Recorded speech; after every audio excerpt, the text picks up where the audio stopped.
वक़ाल नबी सल्लल्लाहु तआला अलैहि वसल्लम मन लम यरहम सगीरना व मन लम युवक्किर कबीरना फलैस मिन्ना।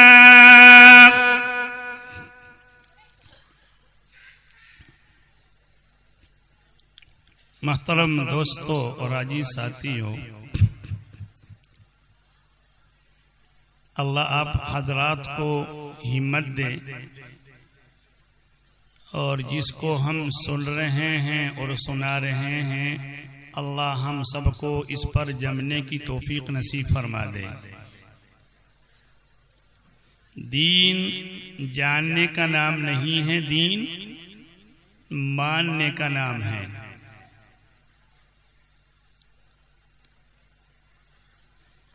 एक बेचारा नाबीना बयान करते थे आंख बंद कर कर,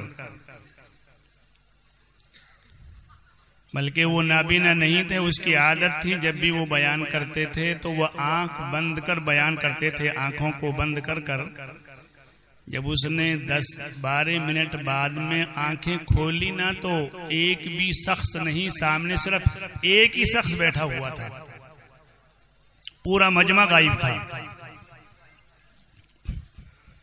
क्योंकि वक्त काफी हो चुका है, लेकिन अल्लाह ने रात तो हमें अता फरमाई है ना। अगर हम 2-4 रातें नहीं सोएंगे तो फिर कौन सी बात है, इन नींदों को हम दिन में पूरा कर लेते हैं।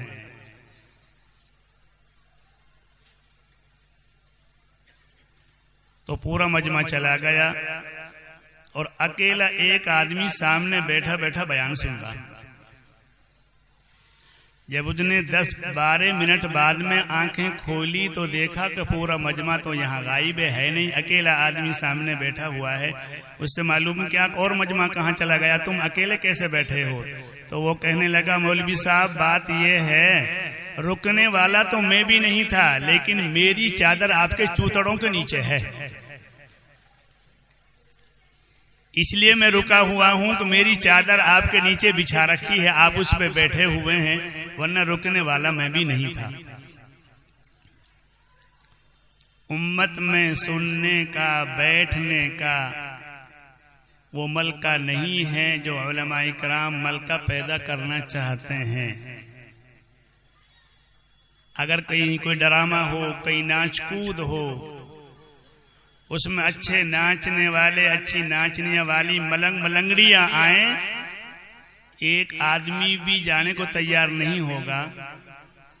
वह आंखों को भी खोलकर सुन देखेगा और कानों को भी खोलकर सुनेगा वो। लेकिन जहां दीन की बातें होती हैं वहां हमारे दिल उकता जाते हैं। बल्कि सहाबा एक एक बात को सुनते थे, दिल पे लेते थे। इसीलिए जो हमें सुनना है उस पर अमल भी करना है। शाह अब्दुल अजीज मुहद्दिस दहलवी रहमतुल्लाह अलैह जामे मस्जिद में बयान फरमाते थे जुमा के दिन। एक दिन अजान हो गई तो हजरत तशरीफ फरमाते बैठे हुए थे। 5 मिनट हो गई, 7 मिनट हो गई, 10 मिनट हो गई।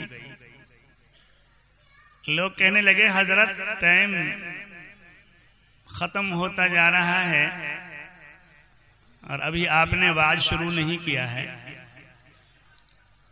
तो हजरत बार बार देख रहे हैं पीछे को मुड़कर, कोई आदमी है। तो एक आदमी को देखा जामे मस्जिद के हौज के करीब से अंदर को आते हुए। जामे मस्जिद में बीच में हौज है, आप लोगों ने देखा भी होगा। जब वहां से देखा आते हुए तो हजरत जो है मिंबर पर तशरीफ फरमा हुए और वाज शुरू किया। वाज खत्म होने के बाद में कुछ लोगों ने सवाल किया कि हजरत आप तकरीबन 8-9 मिनट लेट हो गए। जब आपने एक आदमी को पीछे से आते हुए देखा तो आपने फौरन अपना वाज शुरू कर दिया। तो हजरत ने फरमाया, शाह अब्दुल अजीज मुहद्दिस दहलवी रहमतुल्लाह अलैह ने फरमाया, अच्छा ये बताओ, उस आदमी को मना कर दिया जो आदमी बाद में आया था, जिसको देखकर आपने वाज शुरू किया था कि इससे पहली जुमा में मैंने क्या बयान किया था। सब खामोश। उससे पहली जुमा में मैंने क्या बयान किया था, सब खामोश। उससे पहली जुमा में मैंने क्या बयान किया था। अब ये शख्स जो बाद में आने वाले थे,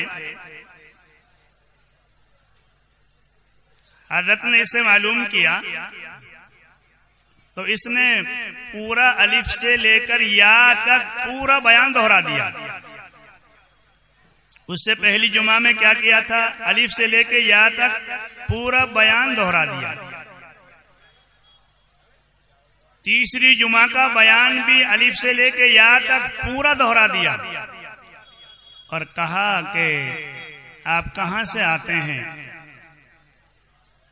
वो कहने लगा मैं जुमा की नमाज पढ़ने के लिए 55 किलोमीटर दूर से पैदल चलकर आता हूं।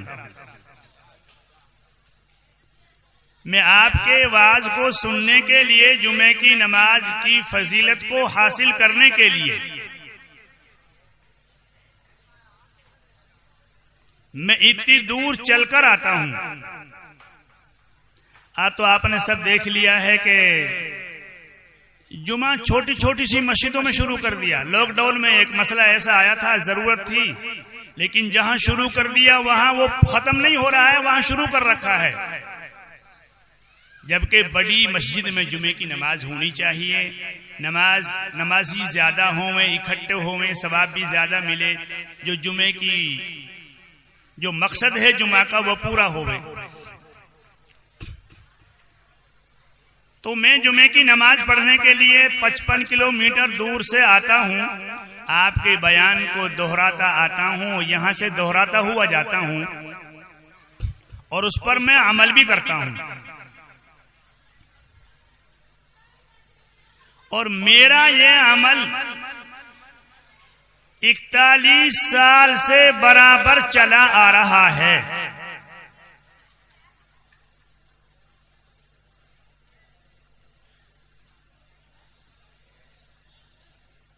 ये पीर और मुर्शिद मियाँ जी राज खां रहमतुल्लाह अलैह, हाजी आबिद हुसैन रहमतुल्लाह अलैह के पीर और मुर्शिद हैं। आज भी उसके यहाँ आस्थाने पे एक अलग ही नूर बरसता है, सादगी है, कुछ नहीं वहां पर। एक मर्तबा हमारी हाजिरी हमने देखा, वहां बिल्कुल सादगी है, कुछ नहीं वहां पर। अल्लाह वाले दुनिया से चले गए, अब हम सब गिनती में आ रहे हैं।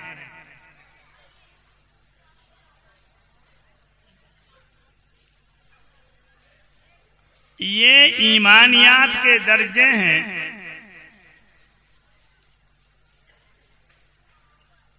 अब जो आदमी नमाज पढ़ रहा है वो ये समझ रहा है कि सिर्फ यही दीन है। जो आदमी तबलीग में जा रहा है, आ रहा है, वो समझ रहा है बस सिर्फ यही दीन है।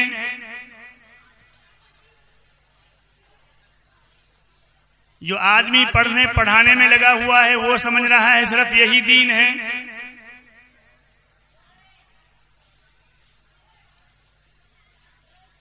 इसलिए हमारी ईमानियात, इबादत, अखलाकियात, मामलात और माशरा, ये सब हमारे ठीक हों।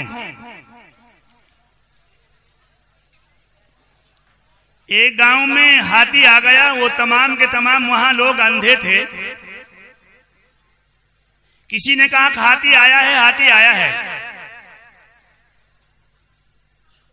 एक अंधे ने कहा मैं हाथी देखना चाहता हूं, दूसरे ने कहा मैं भी देखना चाहता हूं, तीसरे ने कहा मैं भी देखना चाहता हूं, चौथे ने कहा कि मैं भी देखना चाहता हूं, एक पांचवा बोला मैं भी देखना चाहता हूं हाथी कैसा होता है।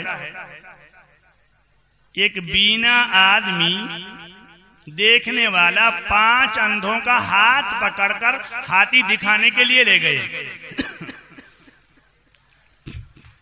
एक अंधे का हाथ पड़ा हाथी की सूंड पर। उसने कहा ओहो हाथी कहा, ये तो रस्सा सा है हाथी। दूसरे का हाथ पड़ा उसके पैरों पर। उसने कहा हो हाथी कहा, ये तो खंबा सा है हाथी। तीसरे का हाथ पड़ा उसकी कमर पर। उसने कहा हो हाथी कहा, चबूतरा सा है।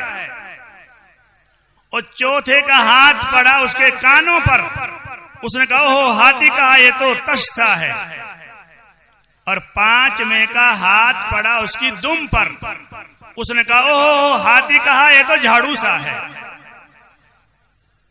अब जिस जिस अंधे का जहां जहां हाथ पड़ा है उसने वही हाथी तसव्वुर किया।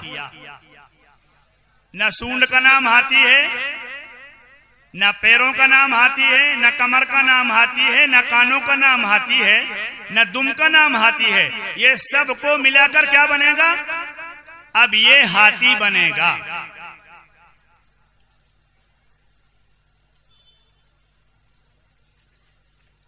आज हम खुद देखें, जो शरीयत अल्लाह ने अपने नबी पाक हजरत मोहम्मद सल्लल्लाहु अलैहि वसल्लम के हाथों हमारे हाथ भिजवाई, जाओ उम्मत को समझाओ।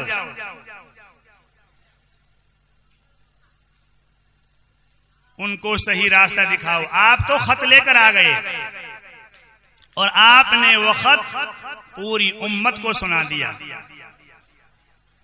और फिर आपने ये फरमाया कि जो अल्लाह ने मुझे दिया था दीन, मैंने तुम तक पहुंचाया कि नहीं पहुंचाया? सबने ये कहा भाई एक आवाज, आपने पहुंचाया नहीं बल्कि हक अदा कर दिया। आपने फरमाया अल्लाहुम्मा मशहद, अल्लाहुम्मा मशहद, अल्लाहुम्मा मशहद। अब तुम्हारा काम यह है कि गायबीन तक पहुंचाना। तो ये सिलसिला अल्हम्दुलिल्लाह काफी अरसे से, तकरीबन 38 साल से चला आ रहा है। और इसमें माशाल्लाह कमिटी वालों की और आप हजरात की बड़ी कुर्बानियां हैं। दुआ किया करो अल्लाह पाक इस अमल को जारी और सारी रखे। हमारे बड़ों ने ये शुरू किया था, वो कब्रों में चले गए, फिर उनकी औलादों ने संभाला, फिर उनकी औलादों ने संभाला। हज़रत मौलाना मुफ्ती कुर्शी साहब दामत बरकातुहुमुल आलिया, अल्लाह इनको सेहत तंदुरुस्ती अता फरमा दे, हमारे बीच हैं अल्हम्दुलिल्लाह। बड़ी हिम्मत से बैठे रहते हैं, वरना आजकल इतनी उम्र में बैठा भी कहाँ जाता है। बाकी ये सिलसिला चल रहा है और मुझे उम्मीद है कि इंशाअल्लाह चलता रहेगा। और ये आप लोगों की बड़ी हिम्मत है कि आप लोग माशाल्लाह आखिर रात तक आप बैठे रहते हैं, सुनते हैं। ये बहुत अच्छी बात है। लेकिन आज ये बात जहन नशीन कर लें कि जिसको हम सुनेंगे इंशाअल्लाह उस पर अमल करने वाले भी बनेंगे। जिंदगी अमल से बनती है, जन्नत भी जहन्नम भी। ये बंदा ना नारी है ना नूरी है। हाँ। इसलिए अकल से काम लें, दिमाग से काम लें, बात को समझें, बात को सुनने के बाद में आगे पहुंचाने की कोशिश करें और खुद भी अमल करने की कोशिश करें। जब दिमाग में बिठाएंगे अकल, क्योंकि अकल बड़ी या भैंस बड़ी? अकल बड़ी है ना भाई।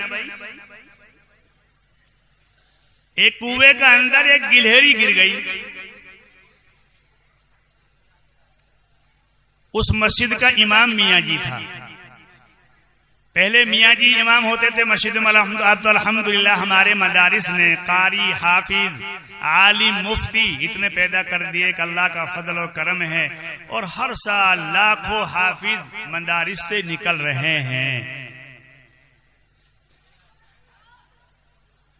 और मुख्तदी कहने लगे, अरे भाई पता नहीं था इस कुएं में गिलहरी गिरी हुई है। उन्होंने कहा मियाँ जी बताओ तो सही जरा मसला, हम इस समय नमाज पढ़ रहे हैं, कल से नमाज पढ़ रहे हैं, परसों से नमाज पढ़ रहे हैं, ये पता नहीं कब गिरी है गिलहरी, हमारी नमाज हुई है कि नहीं हुई है।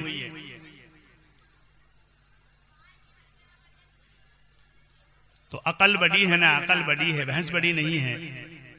मियाँ जी इन्होंने मसला तो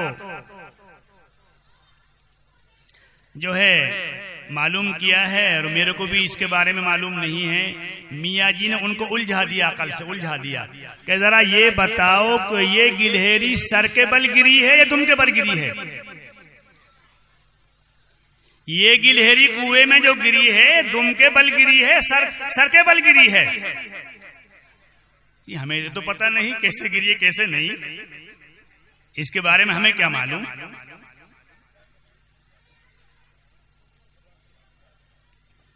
और ये फूली है फटी है या खाली अभी फूली फटी नहीं है?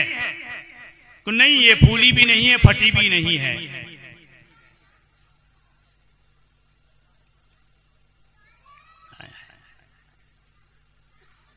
कि पहले ये मालूम करो कि सर के बल गिरी है दुम के बल गिरी है।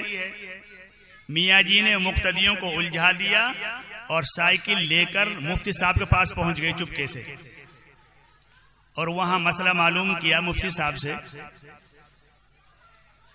हज़रत मुफ्ती साहब ने फरमाया कि भाई अगर फूली पटी नहीं है उसमें से 30 डोल से लेकर 40 डोल 60 डोल तक निकाल दीजिए, कुआं पाक हो जाएगा।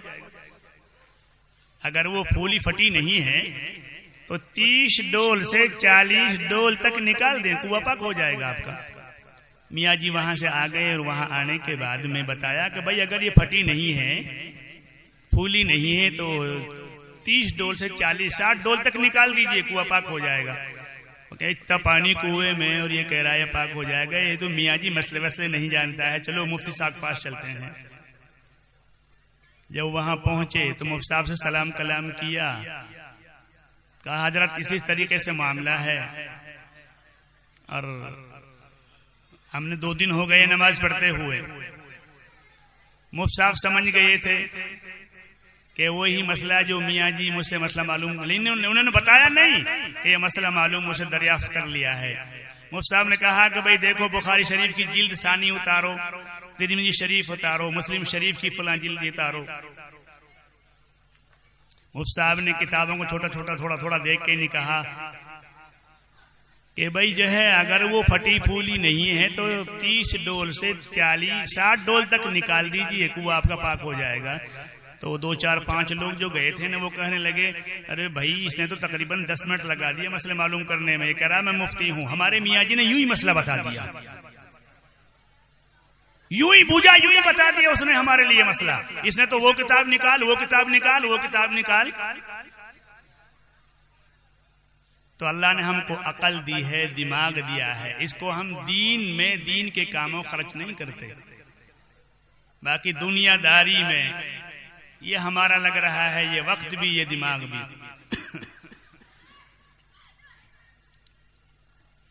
तो मैं आपके सामने अर्ज करूंगा, वक्त भी काफी हो गया है, ज्यादा वक्त नहीं ना लेकिन हुकूकुल इबाद पर। एक तो है हुकूकुल्लाह और एक है हुकूकुल इबाद। हुकूकुल्लाह तो अल्लाह के हक, अल्लाह के साथ किसी को शरीक ना करना, उसकी जात में उसकी सिफात में वो अकेला है, उसका कोई शरीक और साजी नहीं है। अल्लाह हुकूकुल्लाह को तो माफ कर सकते हैं लेकिन हुकूकुल इबाद माफ नहीं होगा। बंदों का बंदों पर हक, और ये बहुत मारा जा रहा है। एक आदमी मेरे पास आया, कहने लगा कि नींद नहीं आ रही। क्यों? मेरे पैसे हैं एक आदमी पर 10 लाख रुपए, मुझे हर वक्त डर लगा रहता है कभी वो मर ना जाए। और फिर कुछ दिन बाद में आए, कहने लगे मेरे पैसे तो मिल गए लेकिन मैं बड़ा परेशान हूं इस वक्त में।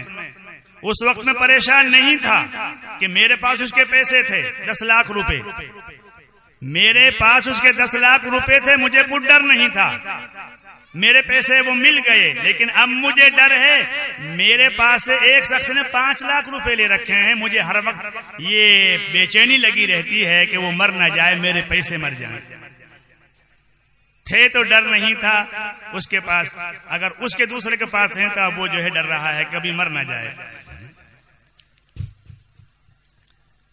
हम जो है किसी का लेकर ना मरें, हमारा किसी के पास हो। ये थोड़ी सी जिंदगी है, ज्यादा बड़ी जिंदगी नहीं है। ये इंसान हमेशा से नहीं था लेकिन हमेशा रहेगा। अल्लाह की दात हमेशा से है, हमेशा रहेगी। ये इंसान हमेशा से नहीं था लेकिन हमेशा रहेगा। ये तब्दील हो रहा है बस। आलम अरवाह में था, बाप की पीठ में आया, माँ के पेट में आया, जमीन में आया, जमीन में से कब्र के पेट में चला गया। इसीलिए कहते हैं कि फलां का इंतकाल हो गया, फलां का इंतकाल हो गया, यानी मुंतकिल हो गया। आदमी मर के नहीं कब्रिस्तान जाता है तो वो बॉर्डर पे पहुंचा है। अभी किसी से मालूम करो तेरी अम्मा कहाँ कब्रिस्तान में, किसी से मालूम करो तेरा अब्बा कहाँ कब्रिस्तान में। तो फरमाया एक मुसलमान के दूसरे मुसलमान पर 6 हक हैं। हम रोजाना मिलते हैं, मुलाकातें करते हैं, एक दूसरे के साथ में बैठते हैं। अगर यही हमारी मुलाकात इस्लाम के साथ में होवे, शरीयत के साथ में होवे, नबी करीम सल्लल्लाहु अलैहि वसल्लम के तरीकों के मुताबिक होवे, ये मिलना जुलना भी हमारा सवाब का बाइस बन जाएगा। कोई किसी के यहाँ जाता है, कोई किसी के यहाँ पर आता है। आज मिलना भी हमारा ऐसा है, करीब से गुजर गया, मुसलमान है, सर पे टोपी लगाया हुआ है, चेहरे पे दाढ़ी रखी हुई है, लिबास इस्लामी है, लेकिन जान पे जान है तो सलाम करता है, वरना करीब से गुजर जाता है। सलाम अल्लाह का नाम है। हदीस में फरमाया नबी करीम सल्लल्लाहु अलैहि वसल्लम ने, अल्लाह पाक ने सलाम को जमीन पर उतारा। तू सलाम, फरमाया सबसे ज्यादा बड़ा बखील तो वो है जो मुसलमान होते हुए सलाम ना करे। आज घर में जाते हैं धड़ाम, शर्म आती है बीवी से सलाम करते हुए, बीवी को शर्म आती है अपने आदमी से सलाम करते हुए, अपने भाई से सलाम करते हुए, अपने अब्बू से सलाम करते हुए, अपनी मुमानी से सलाम करते हुए, अपनी खाला से सलाम करते हुए। आज ये चाचा से सलाम करते हुए शर्माता है, मामू से सलाम करते हुए शर्माता है, आज ये पड़ोसी के पास से गुजर जाता है। फरमाया ला तदखुलूनल जन्नत हत्ता तुमिनू,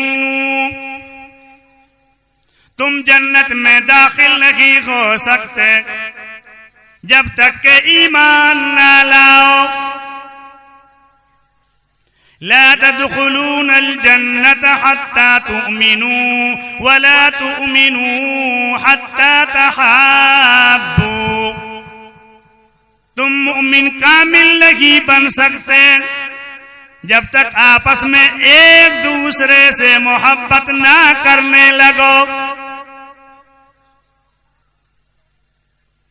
आज भाई भाई से चिढ़ रहा है, बहन बहन से चिढ़ रही है, अब्बू बेटे से चिढ़ रहा है, बेटा अब्बू से चिढ़ रहा है।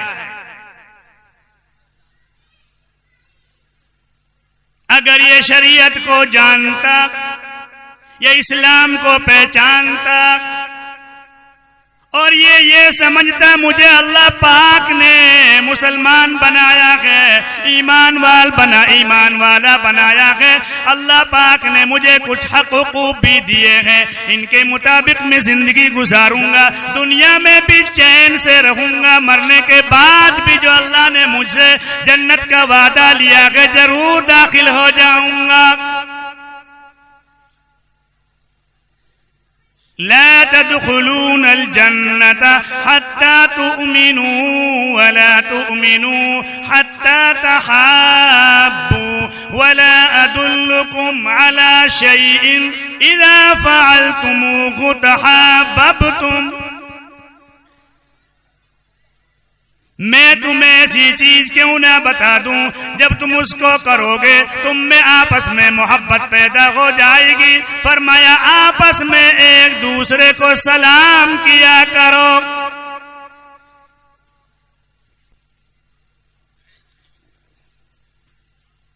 आज तो नए नए तरीके देखे नहीं, बच्चे भी आज यूं करते हैं, सलाम अलैकुम सलाम अलैकुम। ऐन को गैर मुस्लिम भी अच्छी निकालता है, अस्सलामु अलैकुम, और आज ये मुसलमान अस्सलाम अलैकुम।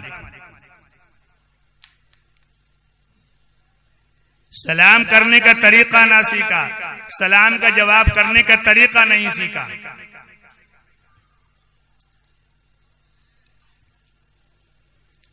हज़रत अब्दुल्लाह इब्न उमर रज़ियल्लाहु ताला अन्हु ने अर्ज किया, हमने नबी करीम सल्लल्लाहु अलैहि वसल्लम से अर्ज किया, या रसूल अल्लाह अय्युल इस्लामी खैरुन, इस्लाम में कौन सी चीज अफजल है, कौन सी चीज बेहतर है?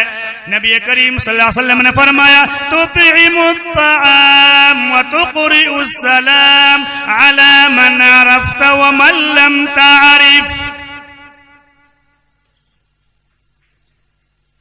सलाम में पहल करो, खाना खिलाओ जिसको तुम पहचानते हो उसे भी, और जिसे तुम नहीं पहचानते उसे भी। मेहमान नमाजी आबा आज हमारे अंदर से निकलती जा रही है।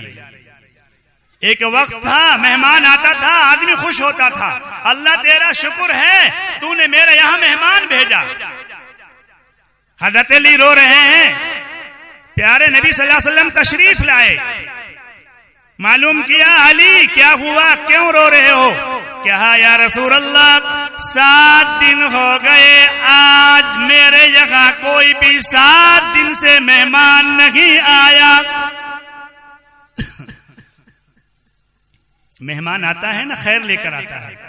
आज तो खाने खाते वक्त में अगर कोई आ जाए ना मिलने जुलने वाला, ओहो जान निकल जाती है, भाई यार पता नहीं इसका तो ना इसी वक्त आने का प्रोग्राम बनाता है, ये ना खाना खाता है ना खाना देता है, इसी टाइम आता है, इसको मालूम है ये 2 बजे खाना खाता है।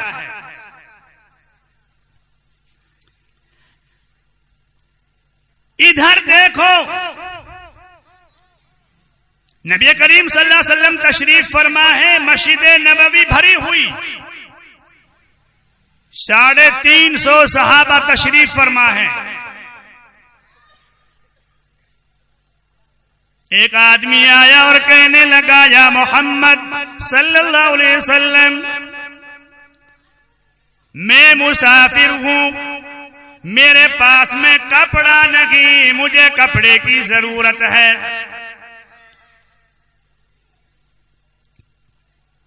आप सल्लल्लाहु अलैहि वसल्लम ने फरमाया, जो इस मुसाफिर को कपड़ा पहनाएगा मैं मोहम्मदुर रसूलुल्लाह जिम्मेदारी लेता हूं, उसको जन्नत का लिबास पहनवाऊंगा। एक सहाबी खड़े हुए, एक सहाबी उठे, 2 चादरें ओढ़ रखी थी, एक चादर को उतार कर आपने नबी करीम सल्लल्लाहु अलैहि वसल्लम के हवाले फरमा दिया। नबी करीम सल्लल्लाहु अलैहि वसल्लम ने उस चादर को मुसाफिर के हवाले फरमा दिया।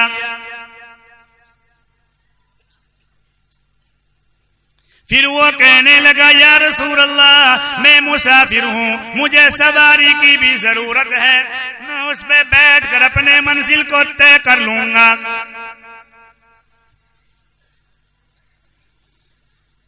उबैदा बिन जर्राह रज़ियल्लाहु ताला अन्हु उठे, आपने फरमाया, जो इस मुसाफिर की सवारी का इंतजाम कर देगा मैं रसूलुल्लाह सल्लल्लाहु अलैहि वसल्लम, मैं मोहम्मदुर रसूलुल्लाह सल्लल्लाहु अलैहि वसल्लम उसके लिए जन्नत की सवारी का वादा करता हूं।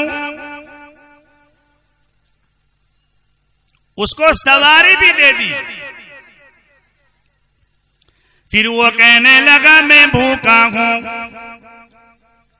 मुझे भूख बड़ी लगी है, मैं खाना खाना चाहता हूँ।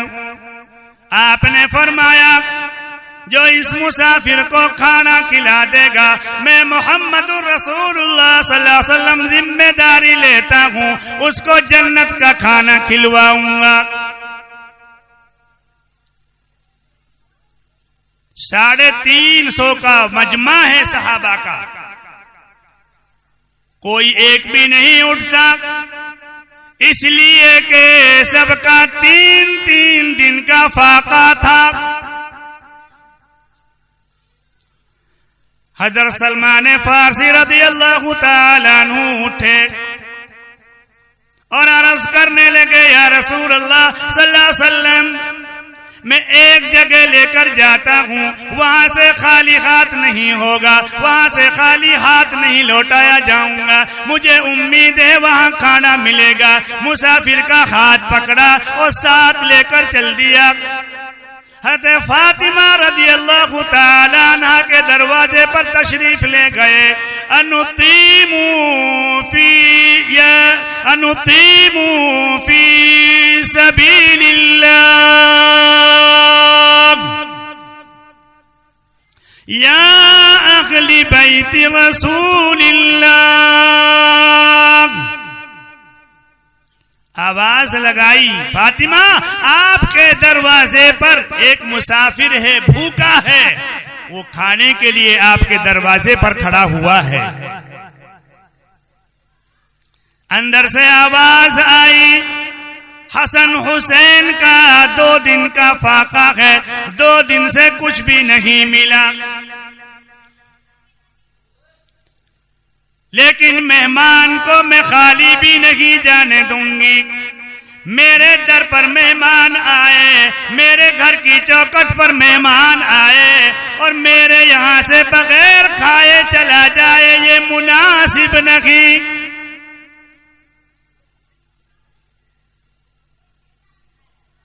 अंदर से चादर को फेंक दिया, जो चादर सर पे लपेट रखी थी, जो चादर सर पे ओढ़ रखी थी, उस चादर को पर्दे से बाहर फेंक दिया और कहने लगी, ओ सलमान जाओ इस चादर को बेचकर मुसाफिर को खाना खिला दो। नंगे सर हो गई, अंदर है पर्दे में, मेरे घर पर आया है, मुसाफिर है, मैं इसको बगैर खाने खाए नहीं भेजूंगी। चादर को हाथ में लिया, हजरत सलमान फारसी रदियल्लाहु ताला अन्हु ने उसको साथ लेकर गए। एक यहूदी की दुकान पर पहुंचे, उस यहूदी के सामने पूरा किस्सा बयान किया, उस चादर को हवाले किया और अर्ज किया, लो ये चादर है, ये नबी करीम सल्लल्लाहु अलैहि वसल्लम की बेटी की चादर है और ये मेहमान है, ये चादर हमें बेचनी है। यहूदी रोने लगा और कहने लगा, ये तो हमने तौरात में, मैंने तौरात में पढ़ा था, नबी करीम सल्लल्लाहु अलैहि वसल्लम की बेटी का घर होगा, वहां पर एक मुसाफिर आएगा और उसके पास खाना नहीं होगा, वो चादर को बेचेगी, मुसाफिर को खाना खिलाएगी। क्या पता था ये चादर मेरे हाथों बेची जाएगी।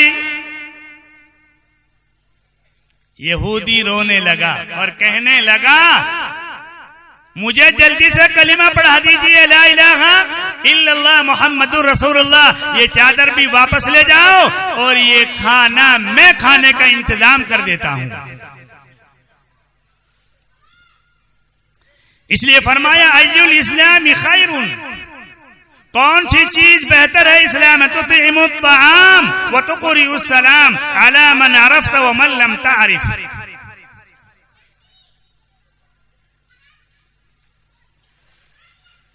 फरमाया नबी करीम सल्लल्लाहु अलैहि वसल्लम ने, नबी करीम सल्लल्लाहु अलैहि वसल्लम के पास में एक आदमी आए और उसने यूं सलाम किया, अस्सलामु अलैकुम। आप सल्लल्लाहु अलैहि वसल्लम ने सलाम का जवाब फरमाया, व अलैकुमुस्सलाम। आपने फरमाया बैठ जाओ।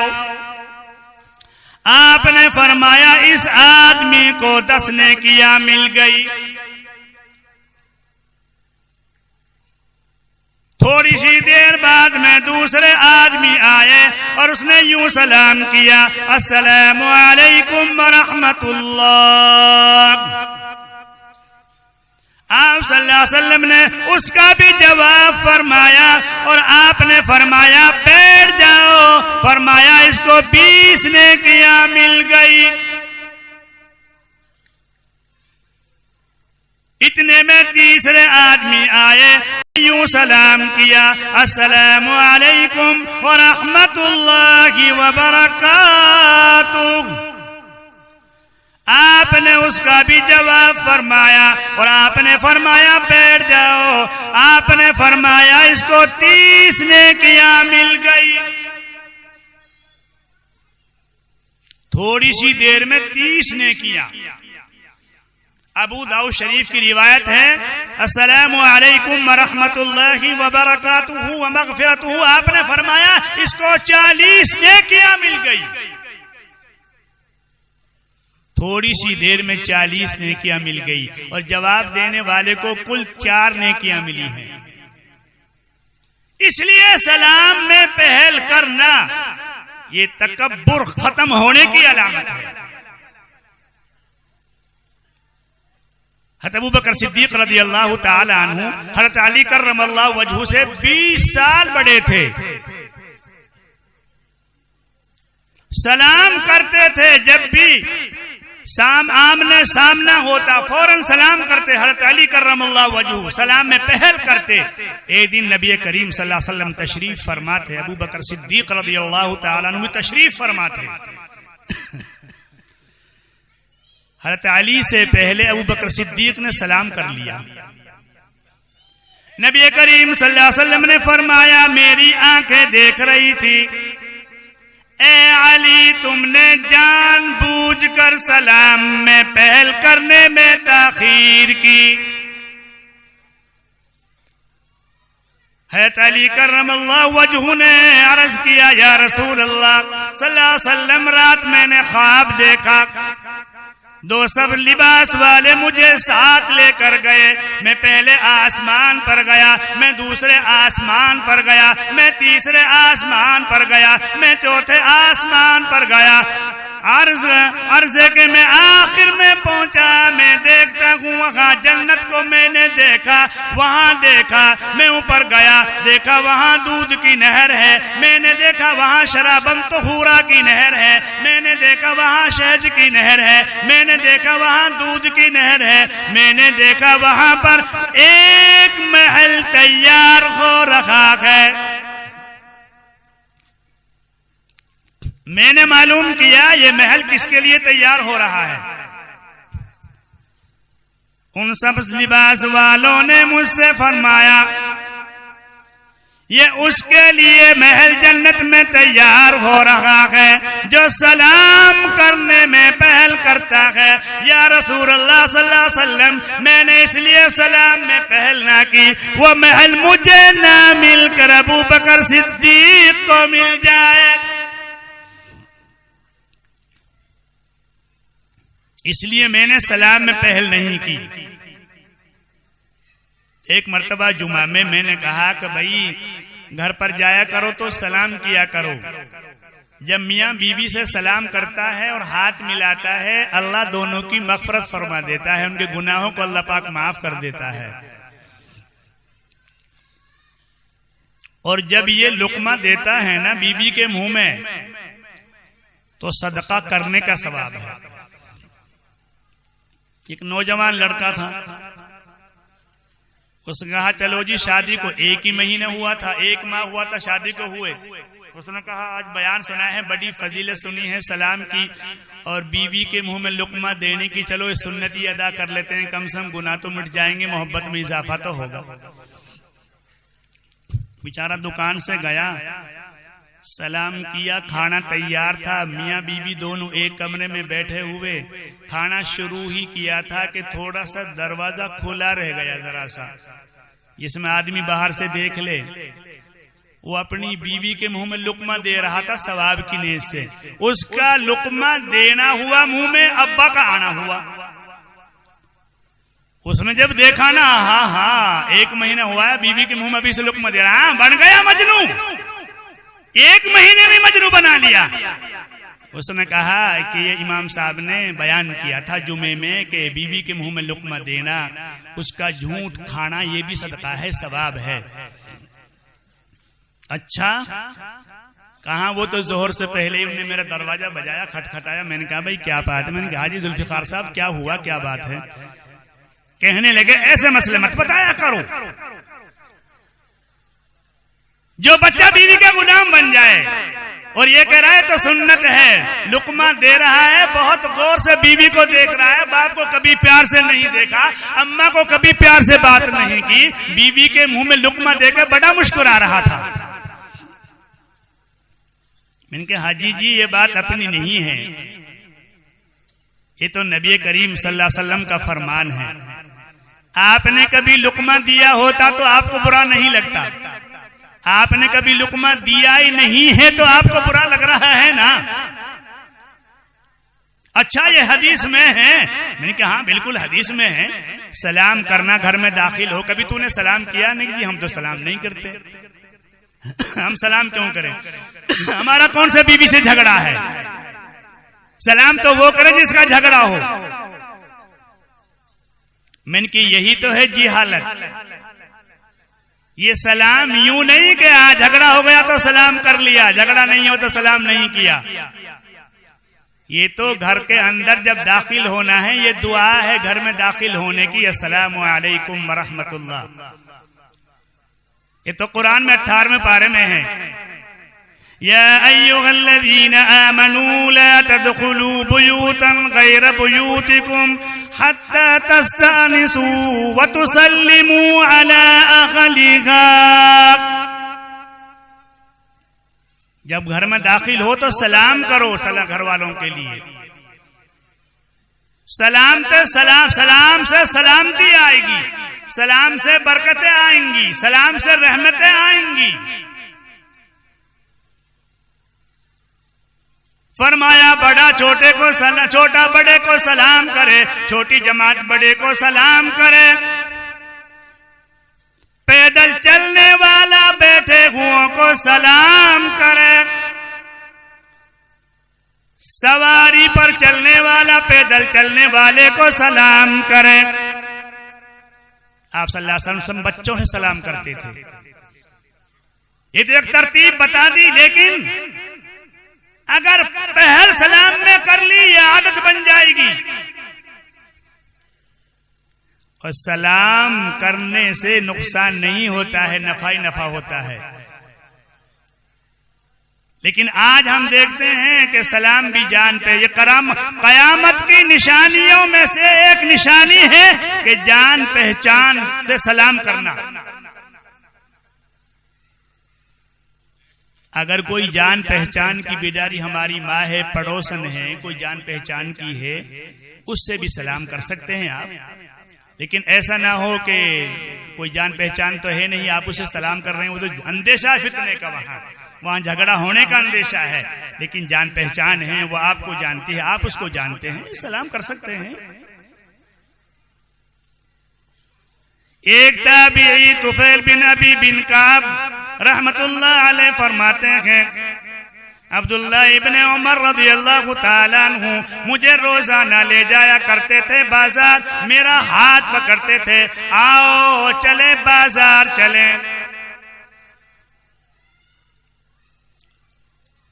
बाजार में चक्कर मारकर पूरे बाजार से वापिस आ जाया करते थे। एक दिन मुझसे कहने लगे चलो बाजार चलें। मैंने अर्ज किया आप ना लेते हैं, ना आप देते हैं, ना आप खरीदते हैं, ना आप मालूम करते हैं, आप बाजार जाते हैं और यूं ही चलकर आ जाते हैं। आओ बेटे यहाँ में आप हदीस समझाए। फरमाने लगे तुझे क्या मालूम है, मैं बाजार इसलिए जाता हूँ मुझे वहाँ छोटा मिले, वहाँ मुझे बड़ा मिले, वहाँ मुझे दुकानदार मिले, वहाँ मुझे बाजार में जाना भी वाला मिले, मुझे वहाँ पर जो सामान खरीदना वाला मिले, बेचने वाला मिले, छोटा मिले बड़ा मिले, जवान हो बूढ़ा हो, मैं सबसे सलाम कर अपनी नेकियों में इजाफा करना चाहता हूँ। जितने लोग बाजार में मिलते हैं कहीं नहीं मिलेंगे। आज आप देख ले बाजार भरे हुए हैं, कचहरियां भरी हुई हैं, थाने भरे हुए हैं, हॉस्पिटल भरे हुए हैं। अगर आज खाली हैं तो वो अल्लाह के घर खाली हैं। थोड़ी सी देर देखा कि 10 मिनट में मस्जिद खाली हो जाती है। पता नहीं ना मालूम कौन कौन सूरत पढ़ रहे हैं लोग। थोड़ी सी देर में जब तक सही माने में आदमी तसल्ली से 2 रकात नमाज पढ़ता है सुन्नत, जब तक पीछे को देखता है तो वो खाली है मस्जिद। एक दिन मैंने भी देखा कि आज जल्दी सी छोटी छोटी सूरतें पढ़ के देखूं भाई जो है कितने लोग पीछे बचे कितने रहे।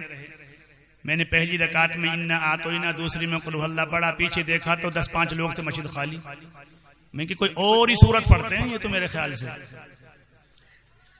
ये इन्ना आतोइना से कुल हुवल्लाह से भी कोई छोटी सूरत इनने मुंतखब कर रखी है, ये सूरत इन्हीं के पास आती है। ये सूरत हमें मालूम नहीं कौन सी सूरत पढ़ते हैं।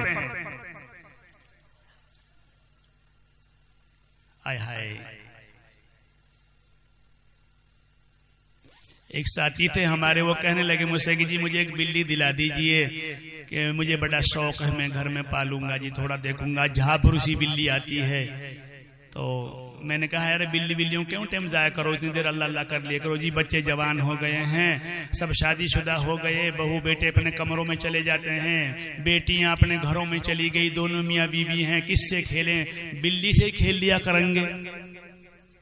छोटा सा बच्चा उसको मैंने दिला दिया। वो कहने लगे, मैंने कहा भाई कितने का है बच्चा? वो हमारी मार्केट में बाहरी जो है वो बेचते हैं बिल्ली कबूतर वगैरह। कहने लगा 25,000 का है जी। मैंने कि बिल्ली का बच्चा 25,000 का? मैं कि हमारे तो यहाँ भीतर मस्जिद में 2-3 बिल्लियां भी आई हुई हैं, उनको लिया पकड़ के भाई। कहने लगे नहीं ये बच्चा असल नस्ल का है, ये बच्चा अलग नस्ल का है, वो बच्चे नहीं जो आप कह रहे हैं। अरे मैंने कि मजाक ना करो भाई, ये देख लो, ये दो एक बच्चा इसको। तो उसने बेचारे ने वो, मैंने कहा दे दो। कितने के भाई? चलो जी जो कुछ आप दे दें। मैंने यार इसको 1000 रुपए दे दो भाई।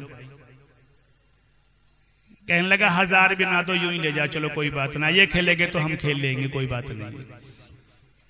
5 महीने हो गए। कहने लगा जी वो बिल्ली का बच्चा वापस ले जाओ जी। मैंने क्या हुआ? अजी वो तो बस क्या करें, बहुत परेशान है, ना कोई गोश्त खाए, ना टुकड़े खाए, ना कुछ खाए। 3500 रुपए की उसके लिए एक थैली आती है, 25 दिन चलती है, हम तो परेशान हो गए, उसको वापस ले जाओ। तो मैं उसको वापस परसों जब आया घर से तो वापस लाया। तो हमारे साथ में एक साथी थे, हमारे साथ उनकी फरागत हुई। तो वो साथी थे, वो बड़े हाजिर जवाब थे। कहने लगे क्या हुआ जी? मैंने कहा वो बिल्ली का बच्चा लिया था, वापस ये ले जाना है, इसको वहां छोड़ना है। कहने लगे कि अब इनके लिए नहर का बच्चा दिला दो। जब ये नहर का बच्चा आप दिलाएंगे ना, बड़ा हो जाएगा, सभी को डस जाएगा इनको। ये बिल्ली का बच्चा भी कोई खेलने की चीज है, इनको बिल्ली का बच्चा दिलाओ। पढ़ा लिखा आदमी तस्बीह पढ़े, नमाज पढ़े, नमाज में इखलास पैदा करे, अपने मामलात माशरा को सही रखे। ये चीजें कोई खेलने कूदने की है भाई, ये तो कोई बच्चों के लिए होती है। तो आदमी जितना सलाम ज्यादा करेगा इतनी उसकी नेकियां बढ़ती हैं। और फरमाया तमामु तहियातिकुम बैनकुमुल मुसाफा, तुम्हारे सलाम की तकमील मुसाफे से होती है। अब तो सलाम भी ऐसा हो रहा थोड़ा सा यहां से अस्सलाम वालेकुम, बस इतना देखो, इतना ही हो रहा बस। कभी तेरा हाथ ना पकड़ ले, अबे भाई यहां से हाथ फंसा अस्सलाम वालेकुम, और जब तक हाथ को ना खींच, जब तक सलाम करने वाला तेरा हाथ को ना छोड़े, यूं सलाम यहां से अस्सलाम वालेकुम, बिल्कुल थोड़ा सा यहां से। जब तक तेरे हाथ को सलाम करने वाला ना छोड़े, जब तक हाथ को ना खींच, तमाम तहियातिकुम बैनकुमुल मुसाफा, तुम्हारी सलाम की तकमील मुसाफे से होती है। हालांकि हदीस में यह भी है कि बगैर हाथ मिलाए हुए भी अस्सलामु अलैकुम आप कर सकते हैं। और आ तो नया रिवाज चल चुका है, उसने कहा अस्सलामु अलैकुम। 1.5 किलो का सर हिला रहा है, छटंकी की जबान है वो नहीं हिला रहा, 1.5 किलो का सर हिला रहा है। और छटंकी की ये जबान है, ये नहीं कह रहा वालेकुम अस्सलाम।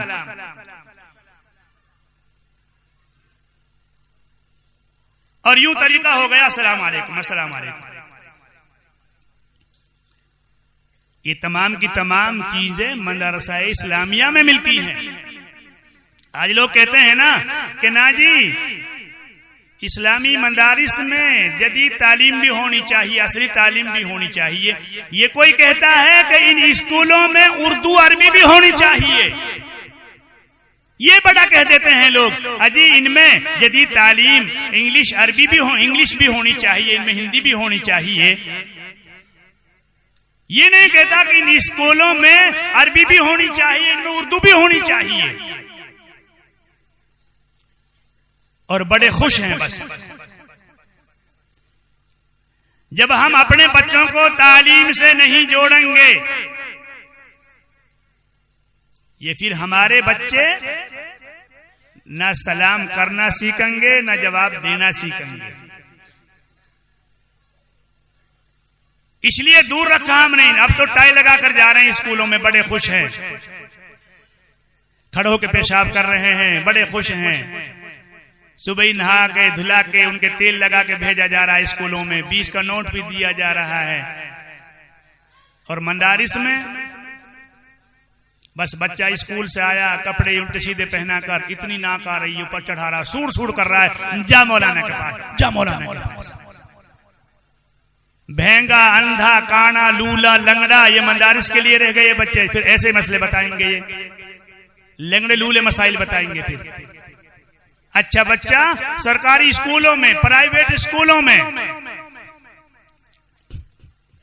ये तो कर्म है कि गरीबों के बच्चे मदारिस में हैं। मास्टर का बच्चा क्यों पढ़ेगा मदारिस में, मदरसे में?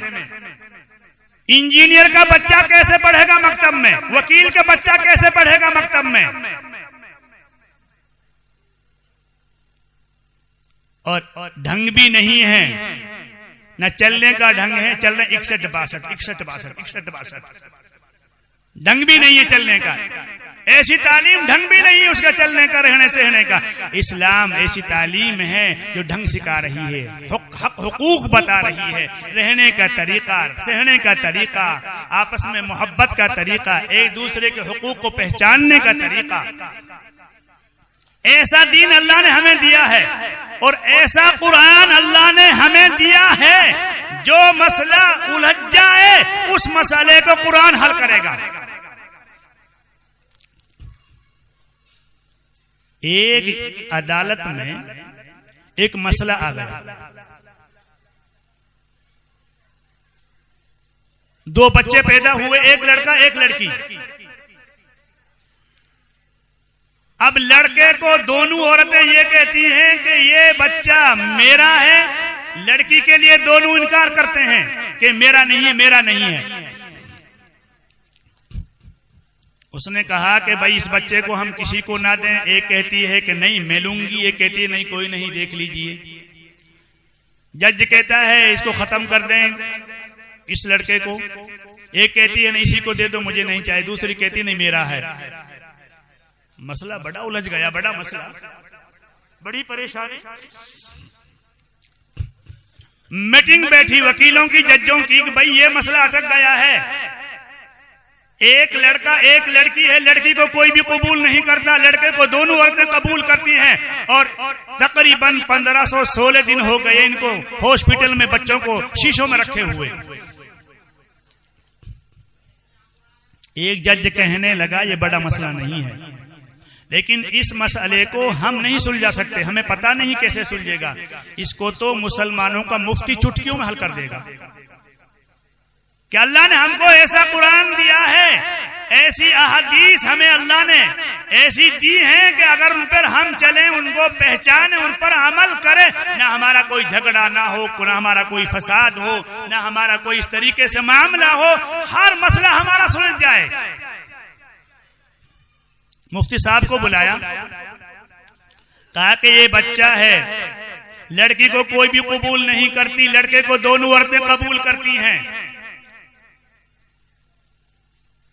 मुफ्ती साहब ने कहा कि इन दोनों औरतों का दूध निकलवाया जाए। लेडीज पुलिस को भेजा और दोनों के दूध को अलग अलग कटोरे में निकाल कर लाया गया, एक दूध ज्यादा और एक दूध कम। मुफ्ती साहब कहने लगे मसला मैंने हल नहीं किया है, ये अल्लाह के कुरान ने हल किया है। अल्लाह ने हर मसला कुरान करीम में अल्लाह पाक ने आखिरी अवतार हज़रत मोहम्मदुर रसूलुल्लाह सल्लल्लाहु अलैहि वसल्लम को जो शरीयत देकर भेजा है, उसमें तमाम मसाइल का हल फरमा दिया। इनको बुलाओ, मालूम करो ये दूध किसका है और ये दूध किसका है। दोनों कटोरों में पहचान लगा दी। मुफ्ती साहब कहने लगे ये दूध ज्यादा है, जिसका दूध ज्यादा है लड़का भी उसी का है। मैं नहीं कहता, अल्लाह फरमाता है यूसीकुमुल्लाहु फी औलादिकुम लिज़्ज़करि मिस्लु हज़्ज़िल उन्सयैन।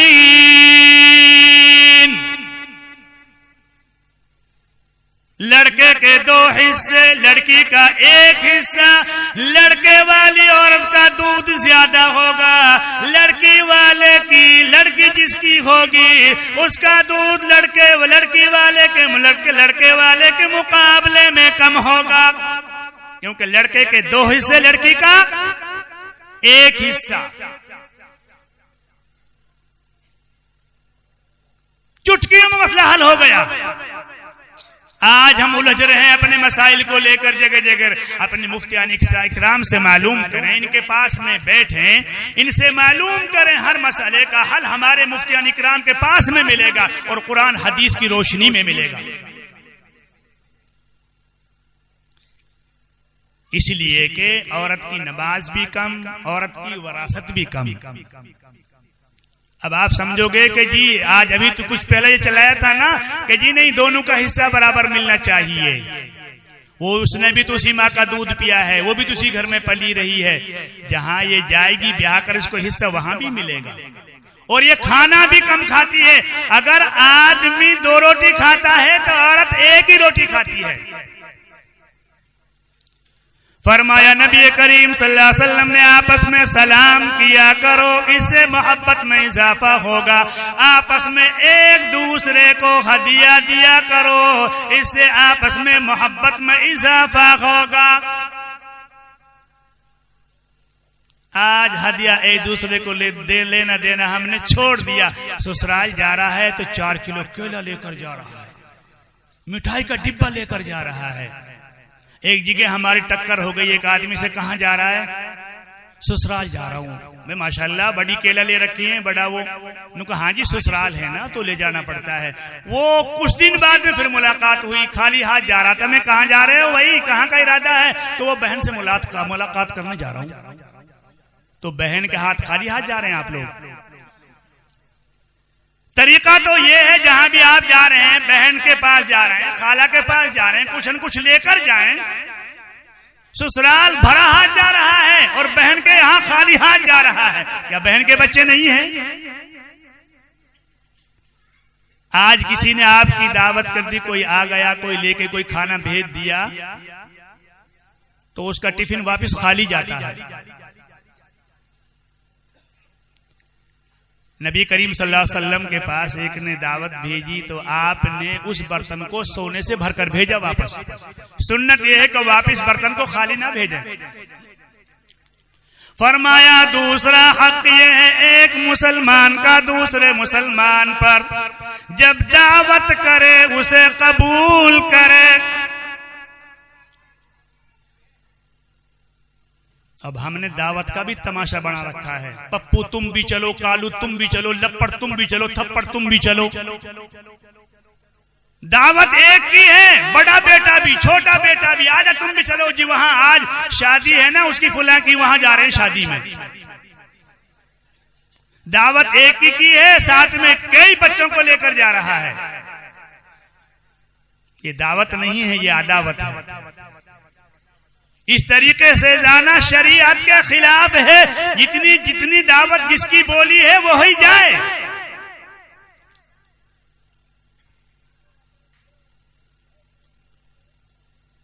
और फरमाया मेरे दोस्तों, खाना खाते हैं ना, एक आदमी आया दूसरे के दस्तरखान पर, हम खाना खा रहे हैं, तो दूसरे के दस्तरखान पर खाना खाने से जो बेचारा मेजबान था उसने नहीं कहा, खाने वाला कह रहा आ जाओ भाई खाना खा लो, आ जाओ खाना खा लो।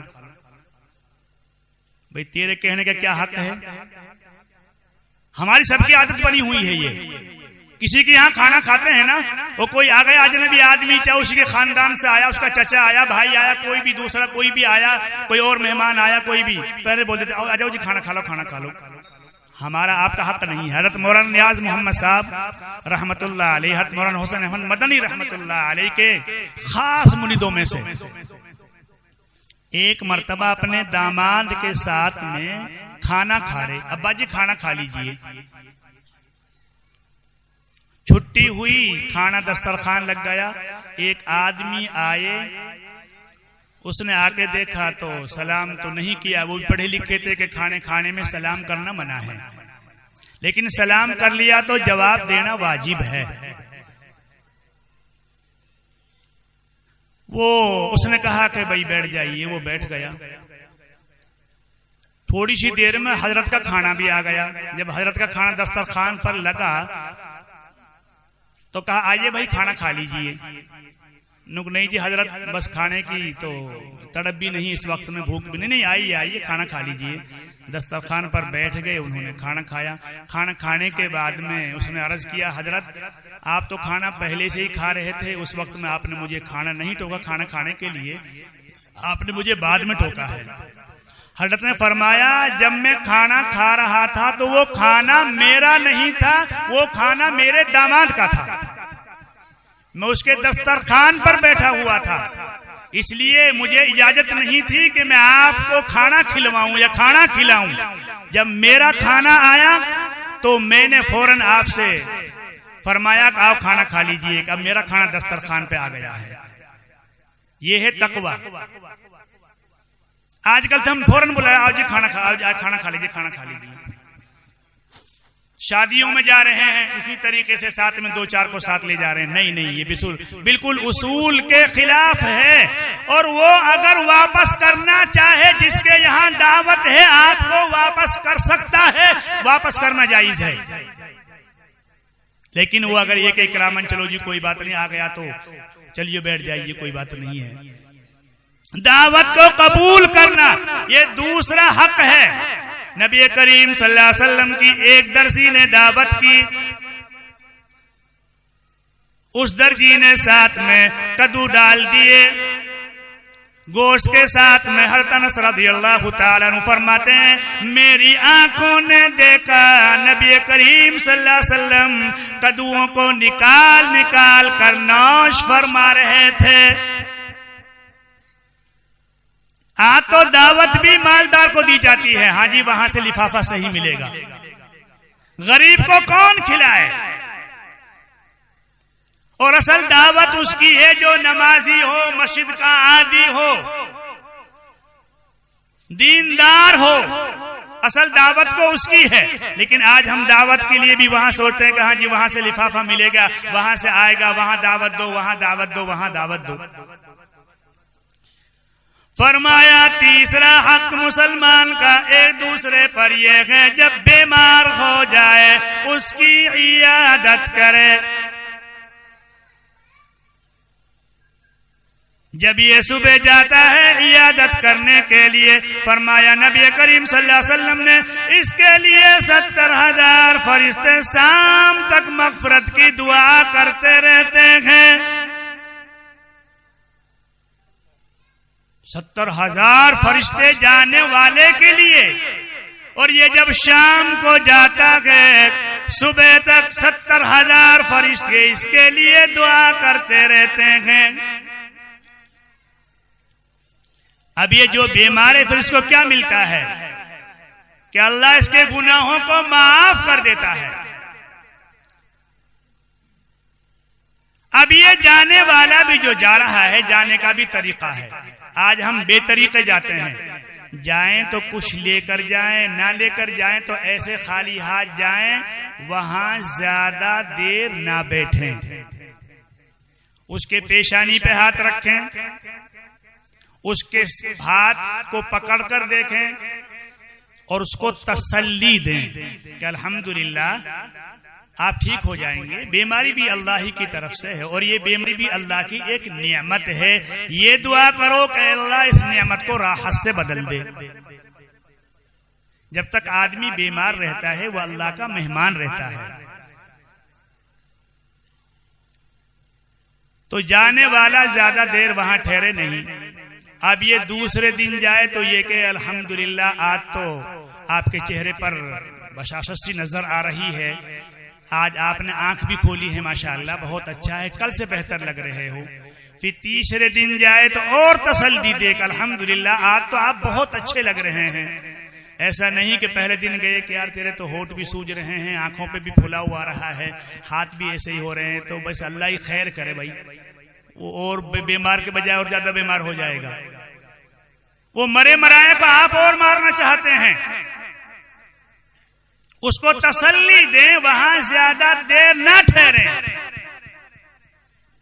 उसकी इयादत करें। मैं एक डॉक्टर के पास में गया, मैंने कहा डॉक्टर साहब आम काम गुठलियों के दाम, आम के आम गुठलियों के दाम। अब इस चीज को बूढ़े बड़े तो समझ जाएंगे कि भाई एक आम काम गुठलियों के दाम ये क्या होता है। पहले जमाने में जब हम छोटे छोटे से थे तो आम खरीदते थे, उसको चूस कर गुठली को निकाल कर चूल्हे में दबाते थे, अंदर आग में नीचे जब गुठली को निकाल कर तोड़ते तो उसमें अंदर क्या निकलती थी? गिरी। क्या निकलती थी? गिरी। उस गिरी को जब अंदर से भुन जाती थी, गर्म हो जाती थी, उसको खाते थे। ऊपर से जब पानी पीते थे ना तो वो पानी मीठा लगता था।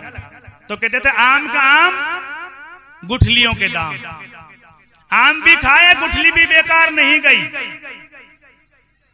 मैंने कहा डॉक्टर साहब आपके पास रोजाना हजारों मरीज आते हैं, बड़ा आपका हॉस्पिटल है, आप मरीज की इयादत करें इस नियत से कि ये मरीज है, आपको सवाब भी मिलेगा और आपके पैसे भी आपके पास आएंगे। कहा ये तो मसला आपने अच्छा बताया, मुझे तो पहले पता ही नहीं था। कहा ये आपके लिए सवाब मिलेगा, आप इयादत की नियत से जाएं।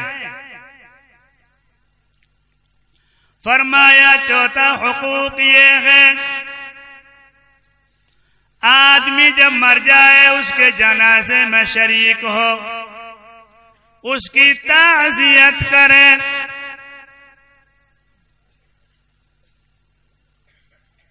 मरना सबको है, किसी को यहां रहना नहीं है, लेकिन आज न मरना आ रहा है न जीना आ रहा है। कुत्ता बिल्लियों जैसी हमारी मौत हो रही है।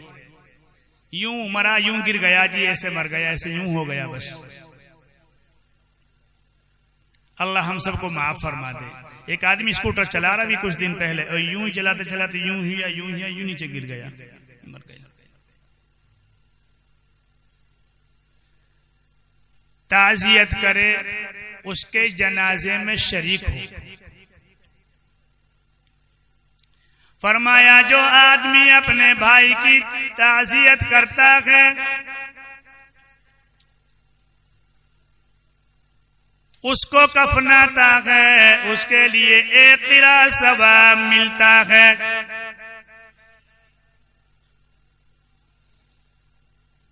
जो कफन तक रहता है, जो दफन तक रहता है, जो कब्रिस्तान तक जाता है, मिट्टी खत्म हो जाए या बाकी रह जाए,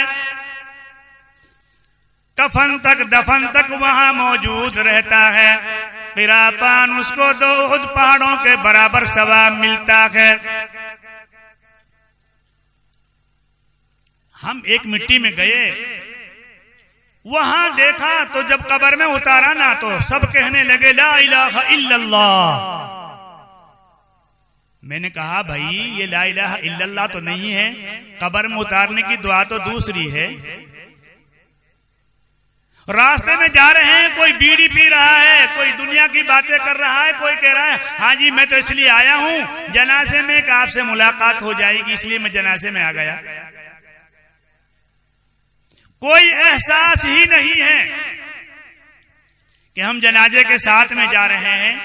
कब्रिस्तान पहुंच गए, ये बेचारे जो जिनके बड़े अरमान थे, बड़े बड़े नाम थे, बड़ी बड़ी कोठियां थी, आज ये सब महरूम हैं। आज सब बेबस और बेकस कब्रों में पड़े हुए हैं। आज ये बेबस हैं, बेकस हैं। कब्रिस्तान में बैठे हुए हैं, वहां बातें हो रही हैं। ये नहीं कुछ कुल कलाम पढ़ें, कब्रिस्तान में चारों तरफ चले जाएं। ये हमारे मोहताज हैं। एक दिन जैसे अरमान हमारे हैं, इनके भी ऐसे ही अरमान थे। ये भी बड़ी बड़ी बातें किया करते थे। जो जगह आबाद थी वो गैर आबाद हो रही है, जो गैर आबाद थी वो आबाद हो रही है। किसी ने मालूम किया तुम कहाँ रहते हो, कहने लगे मैं झूठों के महल्ले में रहता हूं। कहा झूठों का महल्ला कौन सा है भाई? ये तो मैंने पहली दफा सुना है कि मैं झूठों के महल्ले में रहता हूं। कहने लगे हाँ मैं कब्रिस्तान में रहता हूं, मैंने राहिश वहीं कर रखी है और मैं गोर खनू में कब्र खोदता हूं, मैं वहीं रहता हूं। झूठों का महल्ला है। वो ये कहते थे यूं होगा, यूं होगा, यूं होगा, यूं होगा, कुछ भी नहीं हुआ। जब अल्लाह का हुक्म आया चूं ना कर सके चल दिए। एक दिन सुबह के टाइम में कब्रिस्तान गया, मैंने गोरखन से कहा भाई क्या हाल चाल है और सब ठीक ठाक है? कहने लगा जी काम मद्दा चल रहा है। मैंने कहा काम मद्दा चल रहा है, क्या हो गया? दिल्ली गेट कब्रिस्तान में। कहने लगा काम मद्दा चल रहा है। मैंने क्यों क्या हो गया? कि जी पहले तो रोजाना की 10 से 15 लाशें आ जाया करती थी, अब तो 2-3-4 आ रही हैं बस। हर आदमी अपने अपनी फिक्र में लगा हुआ है, बस आ जाए, जैसे आ जाए आ जाए। मैं तू तो मरने की दुआ करता है सबको, फिर तंदुरुस्ती की दुआ नहीं करता कि जितने ज्यादा आएंगे। मैं कितना चल रहा है कब्र खोदने का? जी नहीं थोड़ा सही, ज्यादा नहीं, 1300 रुपये ले रहे हैं। एक कब्र खोदने के 1300 रुपये ले रहे हैं। आज कब्र खोदना हमने छोड़ दिया, मिट्टी देने का सलीका हमने अपने अंदर से निकाल दिया। आज तो बाद कब्रिस्तान मैंने देखा मिट्टी दे के फौरन भागते हैं वहां से। भाई क्या हो रहा है, क्यों भाग रहे हो, क्या मुसीबत आ गई? जो है थोड़ी देर यहाँ ठहर जाइए, मुश्किल से 20 मिनट में मिट्टी लग जाएगी। सब लोग यहाँ इकट्ठे जाएंगे, कुल कलाम पढ़कर जाएंगे। वो तो ये है किसी को कोई जल्दी है, किसी को कोई तकाजा है तो वो जा सकता है, लेकिन आप लोग इस तरीके से जा रहे हैं। लेकिन वही गिने चुने रिश्तेदार ठहर जाते हैं, बाकी सब मजमा भगा रहा, चला रहा, भगा रहा, मिट्टी देके नहीं। तो वो कहने लगे ला इलाहा इल्लल्लाह। मैंने कहा भाई ये क्या है? कि जी वो कब्र में उतारा है ना अभी मैयत को। मैंने कि ला इलाहा इल्लल्लाह तो नहीं है भाई, शरीयत में तो नहीं है ये। हमने तो हदीस में दुआ दूसरी पढ़ी है। नू जी हम तो इसी को पढ़ते हैं, हम तो कोई यहाँ कोई बताता ही नहीं है। तो कौन सी दुआ है कब्र में उतारने की? भाई मिट्टी जब देते हैं कौन सी दुआ है? बिस्मिल्लाहि व अला मिल्लति रसूलिल्लाह, ये दुआ है उतारने की। ये उतारने की दुआ है, कब्र में नीचे उतारने की। ला इलाहा इल्लल्लाह नहीं है। अब हमने देखा कि यार काफी देर हो गई, पौन घंटा हो गया, मजमा कसीर था, तकरीबन 800-700 आदमी करीब तो होगा। क्या हो गया? बहुत देर हो गई, पौन घंटा हो गया, मिट्टी देते क्या हो गया भाई? नंबर नहीं आ रहा। हमने आगे बढ़कर देखा तो वो लोग क्या कर रहे थे, कब्र पर से मिट्टी को वापस उतार रहे थे, फिर वापस दे रहे थे। मैंने कहा भाई ये क्या कर रहे हैं आप लोग? नू जी वो लोग बगैर मिट्टी के रह जाएंगे ना, फिर मिट्टी कैसे लगेगी? मैंने कहा नहीं नहीं, ये उसूल के खिलाफ है। शरीयत में ये है कि मिट्टी अगर खत्म हो जाए, जो आदमी मिट्टी बगैर दिए रह गए हैं उनको अल्लाह पाक बगैर मिट्टी दिए हुए भी सवाब पूरा अता फरमा देते हैं। मिट्टी खत्म हो गई, अब कोई जरूरत नहीं है कि आप लोग कब्र पर से मिट्टी को उतारें फिर उसको वापस दें, ये उसूल के खिलाफ है। मिट्टी खत्म हो गई, जिन्होंने मिट्टी दी उनको भी सवाब मिल गया, और जिन्होंने नहीं दी उनको भी सवाब मिल गया। लोगों को मालूम ही नहीं है, तो ताज़ियत करने के लिए 1 महीने तक जा सकता है आदमी। ये एक दूसरे पर एक मुसलमान का दूसरे मुसलमान पर हक है, उसको तसल्ली दे कि भाई कोई बात नहीं है, अल्लाह ने ये चीज दी थी, अल्लाह ने ले ली। वो अच्छी जगह चले गए, हम बुरी जगह हैं। उसने वो कड़वा घूंट पी लिया जो हमको पीना है। अल्लाह आपको, आपके बच्चों को सब्र जमील अता फरमाए। नुक जो है सब्र से काम लो, सब अल्लाह की तरफ से, ना अपनी मर्जी से कोई आता है ना अपनी मर्जी से कोई जाता है।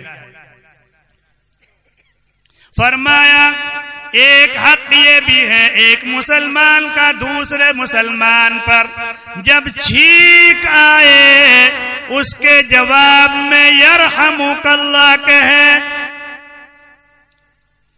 लेकिन यरहमुकल्लाह तब कहे जब ये छींक भी अल्लाह की तरफ से एक रहमत है। इसलिए अल्लाह के नबी सल्लल्लाहु अलैहि वसल्लम को जम्हाई नापसंद थी और छींक पसंद थी। छींक आने से आदमी का दिमाग हल्का हो जाता है।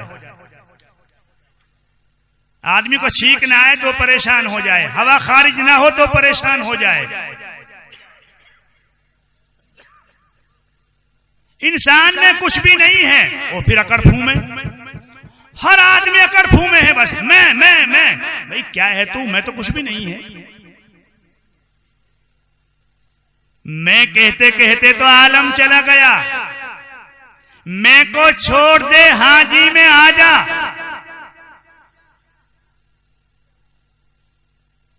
हज़रत मौलाना यूसुफ रहमतुल्लाह अलैह के जमाने में, काफी अरसे की बात है, एक बुजुर्ग आदमी जब हज़रत मौलाना यूसुफ रहमतुल्लाह अलैह बुलाया करते थे, अरे अब्दुल्ला नुक आओ, मेवाती था, आओ। उसने कहा यार मुझे ही बुलाता है ये तो। एक दिन ये धोप की लकड़ी वो फटती नहीं है, वही कुल्हाड़ी बजाते रहो वही यूं करती रहेगी, वो फटेगी नहीं। दोपहर का वक्त, गर्मी शदीद थी। हज़रत मौलाना यूसुफ रहमतुल्लाह अलैह ने एक धोप की लकड़ी सामने रख दी, कहा इसको फाड़ दो भाई अब्दुल्ला। ठीक है।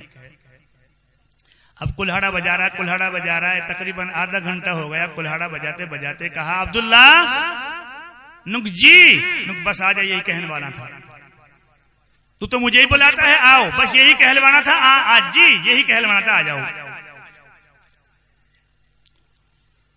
तो अल्हम्दुलिल्लाह अगर उसने कहा है तो आप कहेंगे यरहमुकल्लाह, और उसने अल्हम्दुलिल्लाह नहीं कहा है तो आप पर हक नहीं है कि आप यरहमुकल्लाह कहें। अब एक छींक आई, आपने कहा, उसने कहा अल्हम्दुलिल्लाह, आपने कहा यरहमुकल्लाह। दूसरी छींक आई, उसने कहा अल्हम्दुलिल्लाह, आपने कहा यरहमुकल्लाह। तीसरी छींक आई, उसने कहा अल्हम्दुलिल्लाह, आपने कहा यरहमुकल्लाह। तो उसको तो भाई छींक आती जा रही है, 10 आ गई, 8 आ गई, 9 आ गई। कहते हैं मेरा यही काम रह गया जवाब देना, और कोई काम भी है बस। वो छींकता रहे, या अल्हम्दुलिल्लाह कहता रहे और मैं यरहमुकल्लाह कहता रहूं, या मेरा यही काम रह गया? फरमाया नहीं, 3 छींक तक आप जवाब दें, उसके बाद में समझ लें कि इसको अब ये छींक नहीं, कोई बीमारी है। आप उसका जवाब ना दें।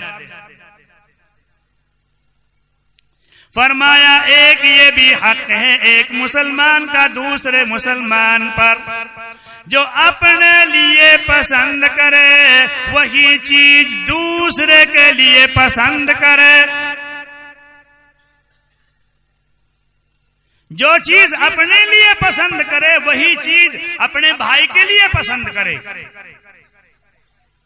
आज ये हाल है, अच्छी चीज को मैं पसंद करूंगा, बुरी चीज को दूसरे के लिए दूंगा। ये ईमान आपका कामिल नहीं है। कामिल ईमान जब आपका बन जाएगा, आप बहन के हक को पहचानेंगे, आप माँ के हक को पहचानेंगे, आप भाई के हक को पहचानेंगे, आप अपने पड़ोसी के हक को पहचानेंगे,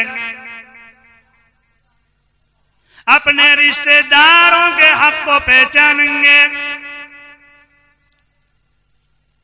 इसलिए फरमाया हुकूकुल इबाद का बड़ा मसला है। आदमी सब कुछ कर लेता है, लेकिन हुकूकुल इबाद में ये नमाज भी पढ़ रहा है, ये रोजे भी रख रहा है, ये ज़कात भी दे रहा है, ये हज फर्ज है, हज भी अदा कर रहा है, ये सदका भी कर रहा है, ये खैरात भी दे रहा है, लेकिन जहाँ हक बहन का आ गया वहाँ हक अदा नहीं कर रहा। जहाँ भाई का हक अदा करना है वहाँ भाई का हक अदा नहीं कर रहा। जहाँ माँ का हक आ रहा है वहाँ माँ का हक अदा नहीं कर रहा। जहाँ बीबी का हक आ रहा है वहाँ बीबी का हक अदा नहीं कर रहा। इसमें हम बहुत पीछे हैं। इसलिए फरमाया ईमानियात, इबादात, मामलात, अखलाकियात, माशरा, जहां हम रोजा रख रहे हैं, हज कर रहे हैं, ज़कात दे रहे हैं, ये भी देखें भाई मेरी बहन का हिस्सा कितना है। मेरे बाप का मकान, मेरे अब्बा की जमीन, इसमें से मेरे बहन का भी हिस्सा जाना है, इस मकान में से भी जाना है और इस जमीन में से भी जाना है। मैंने कितना हिस्सा देना, अपने पास आप नहीं दे रहे, ये तो आपका बाप का जो कमाया हुआ है, जो प्रॉपर्टी है, वो उसमें से आप दे रहे हैं, वो उसका हक बनता है। आज हम बात ऐसे करते हैं कि बेटी की शादी कर दी, बहन की शादी कर दी, उसमें जो लगा दिया जी हमने, नहीं, आप उसके लिए कुछ दे ना दें, लेकिन उसका जो वरासत है, जो उसका हक है, हुकूक है, वो आप उसका अदा करें, आप उसको दें पूरा उसका, वरना कयामत का दिन होगा, उसका हाथ होगा, हमारा गिरेबान होगा। हम नमाज भी पढ़ रहे हैं, तबलीग भी कर रहे हैं, तालीम भी कर रहे हैं, तालीम भी सुन रहे हैं, अल्लाह के रास्ते में नकलो हरकत भी कर रहे हैं, मदारिस में पढ़ा भी रहे हैं, मदारिस में सुन भी रहे हैं, लेकिन फिर हम जो है हक हुकूक को सही माने में अदा नहीं कर रहे। जरा हम गौर करें, सोचें कि हम कितना हक अदा कर रहे हैं। और आजकल तो खा के नहीं, आपने बादाम खाए, बादाम की गिरी खाई, आपने फौरन उसको अपने दरवाजे पे डाल दिया, पड़ोसी देखा क्या तो क्या कहेगा वो। आज तो अपने घर की खुशबू सालन की पड़ोसी को जा रही है, उसको तकलीफ हो रही है। ये नहीं कि 2 चमचा पानी ज्यादा डाल दूं ताकि एक करछू सर्वे का, एक करछू में 2-4 बोटी पड़ोसी को भी पहुंच जाएंगी, इसका भी हक अदा हो जाएगा। ये भी परेशान है। इसलिए मेरे मोहतरम बुजुर्गों, दोस्तों, सही बात यह है, जानने का नाम दीन नहीं है, मानने का नाम दीन है। वरना शैतान ने कह दिया कसम खाकर, मिन बैनि अयदीहिम व मिन खल्फिहिम व अन अयमानिहिम व अन शमाइलिहिम वला तजिदु अक्सरहुम शाकिरीन। मैं आगे से, पीछे से, दाएं से, बाएं से इनको बहकाऊंगा, इतना बहकाऊंगा इनको नाशुक्रा बना दूंगा। अल्लाह ने आगे फरमाया, कुरान करीम की इन्हीं आयात से आगे फरमाया, मेरी किबरियाई की कसम, मेरा बंदा जो मुझे मानेगा, जो मेरी बात को मानेगा, जो मेरे हुक्मों के मुताबिक जिंदगी गुजारेगा, जो मैंने नबी भेजे हैं, नबी करीम सल्लल्लाहु अलैहि वसल्लम, काली कमरी वाले सरकार मदीना सल्लल्लाहु अलैहि वसल्लम की शरीयत को जिंदगियों में दाखिल लेकर चलेगा, इस पर अमल करेगा। मैं खुदा कसम खा कर कहता हूँ, जब ये एक सजदा करेगा, जब ये हक हुकूक को अदा कर कर आएगा, मैं इसका हो जाऊंगा, ये मेरा बन जाएगा, ये मेरा, मैं इसका। इसलिए थोड़ी सी जिंदगी है, कुछ पता नहीं है कब अल्लाह के यहां से बुलावा आ जाए, कब आदमी चल पड़े। इसलिए मरने से पहले पहले अपने हुकूक को अदा कर दो। मस्जिद नबवी भरी हुई है।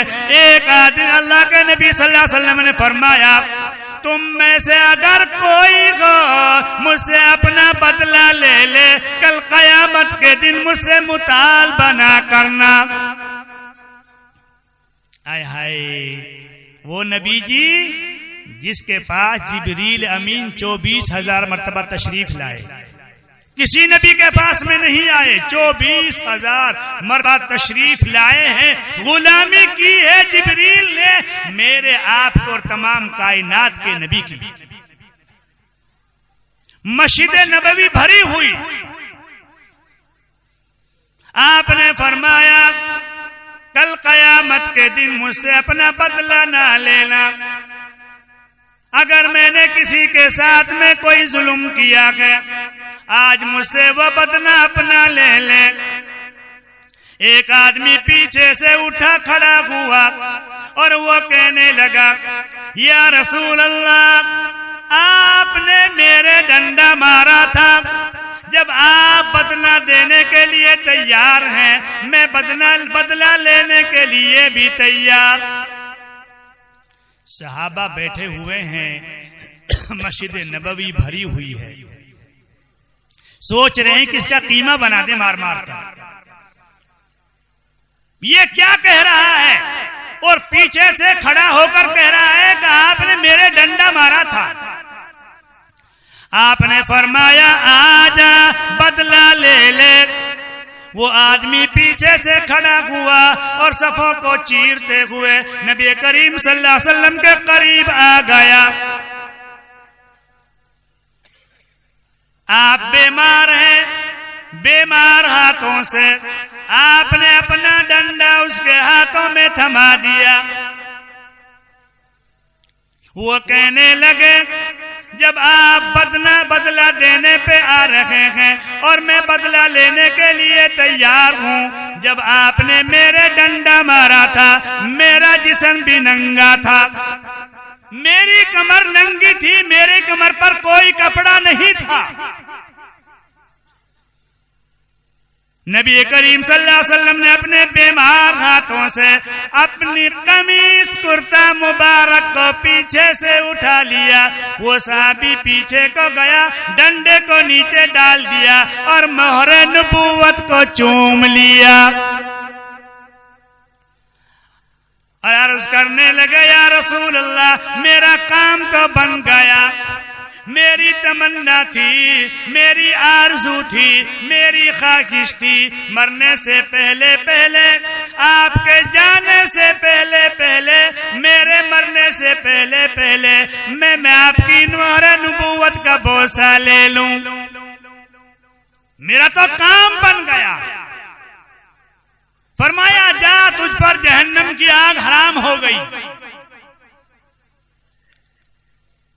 हाय हाय, कयामत का दिन होगा, बहुत आदमी बहुत सारी नमाजें लेकर जाएगा, बहुत सारे रोजे लेकर जाएगा, लेकिन वहां खाली हाथ होगा। किसी को गाली दी होगी, किसी का दिल सताया होगा, किसी का हक मारा होगा, किसी की गीबत की होगी, किसी की चुगलखोरी की होगी। इसलिए फरमाया, या अय्युहन नास इन्ना खलक़नाकुम मिन ज़करिन व उन्सा व जअलनाकुम शुऊबन व क़बाइल लितआरफू इन्ना करमकुम इंदल्लाहि अत्क़ाकुम इन्नल्लाहा अलीमुल खबीर।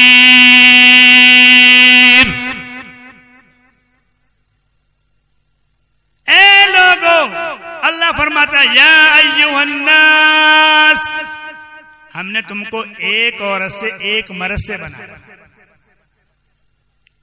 अल्लाह की शान है। अल्लाह की जात वो है जो बगैर माँ बाप के भी पैदा कर सकता है, बगैर माँ के भी पैदा कर सकता है, बगैर बाप के भी पैदा कर सकता है, बगैर और माँ बाप के साथ भी पैदा कर सकता है।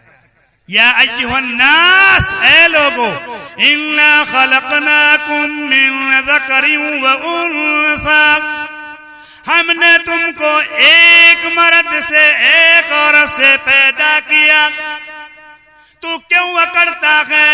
आज मैंने तेरे को थोड़ा सा हुस्न दे दिया, तू इस पे अकड़ता है। मैंने थोड़ा सा माल दे दिया, इस पे अकड़ता है। मैंने तेरे को थोड़ी जगह दे दी, मकान बन गया तेरा, इस पे अकड़ता है। और खुदा की कसम फरमाया डर, ये तेरे प्यारे प्यारे लबों को कब्र में कीड़े खा जाएंगे, ये प्यारी प्यारी आंखों को कीड़े खा जाएंगे, ये प्यारे प्यारे होठों को कीड़े खा जाएंगे, ये प्यारे प्यारे हाथों को मिट्टी चबा जाएगी।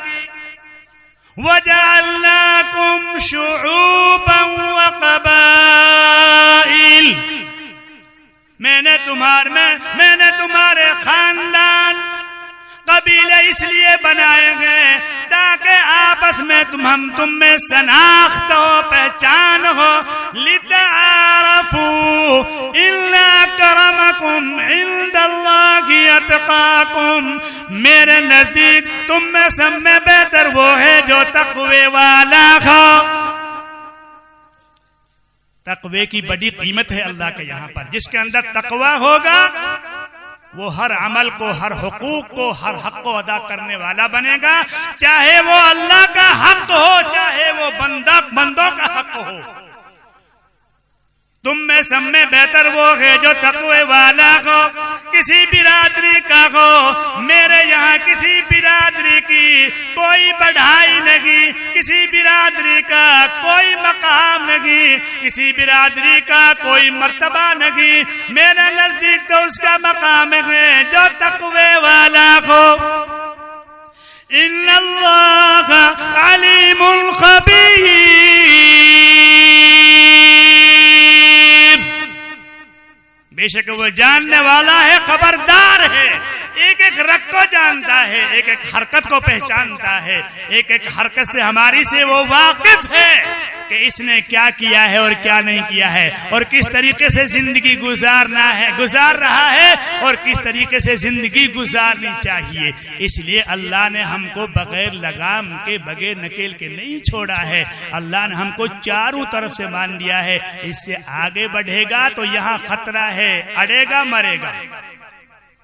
और अगर इसके दरमियान में चलेगा, जो मेरे बंदों के तुझ पर हक हैं और जो मेरे हक हैं इनके मुताबिक जिंदगी गुजारेगा, फिर तेरी दुनिया की जिंदगी भी मजे वाली बन जाएगी और आखिरत की जिंदगी भी तेरी मजे वाली बन जाएगी। थोड़ी सी जिंदगी है, ज्यादा बड़ी जिंदगी नहीं है दुनिया की, जो यहाँ दुनिया की जिंदगी है। ना मालूम कितने दिन कब्र में पड़ा रहना पड़े, ना मालूम कितने दिन बाद में फिर क्या हो क्या ना, कुछ पता नहीं है। इसलिए आदमी अपने हुकूक जो उसके ऊपर हुकूक हैं उनको अदा करने की कोशिश करे, चाहे वो बहन का है, चाहे वो भाई का है, चाहे वो पड़ोसी का है, चाहे वो रिश्तेदार का है, जैसा भी जो हक है मरने से पहले। लेकिन आजकल आपने देखा नहीं, बिल्कुल अब्बा की जान लबों पे आई पड़ी है, फिर क्या कह रहा है, अब्बू और सब ठीक है ना, कोई लेना देना। दूसरा आदमी मिलने के लिए जा रहा है, पहचानता है कौन हूं मैं, पहचान रहा है मैं मुशर्रफ हूं। और अल्लाह के बंदे जान पे बीत रही है, अभी पहचान करवा रहा है यहाँ पर। अरे अगर ये मामला है तो पहले अब्बा से 1 महीने पहले मालूम कर ले, अब्बा जी किसी का लेना देना हो तो मुझे बता दीजिए, मैं उसका पूरा अदा करूंगा। नबी करीम सल्लल्लाहु अलैहि वसल्लम के पास में एक जनाजा लाया गया, आपने उसकी नमाज जनाजा पढ़ाई। दूसरा जनाजा लाया गया, उसकी नमाज जनाजा पढ़ाई। तीसरा जनाजा लाया गया, उसकी नमाज जनाजा पढ़ाई गई। चौथा जनाजा लाया गया, आपने फरमाया इस पर किसी का हक तो नहीं है। साहबा इकराम ने अर्ज किया, इस पर लोगों का हक है। आपने फरमाया अपने भाई की नमाज जनाजा पढ़ लो। आपने तीनों के बारे में मालूम किया, भाई इनका किसी के पास हक तो नहीं, इनके ऊपर किसी का हक तो नहीं है। लोगों ने कहा नहीं। दूसरा जनाजा आया नहीं, तीसरा आया नहीं, चौथे के बारे में फरमाया इस पर जो है दूसरों का हक है। आपने फरमाया अपने भाई की नमाज जनाजा पढ़ लो। हज़रत मुआज़ रज़ियल्लाहु ताला अन्हु खड़े हो गए।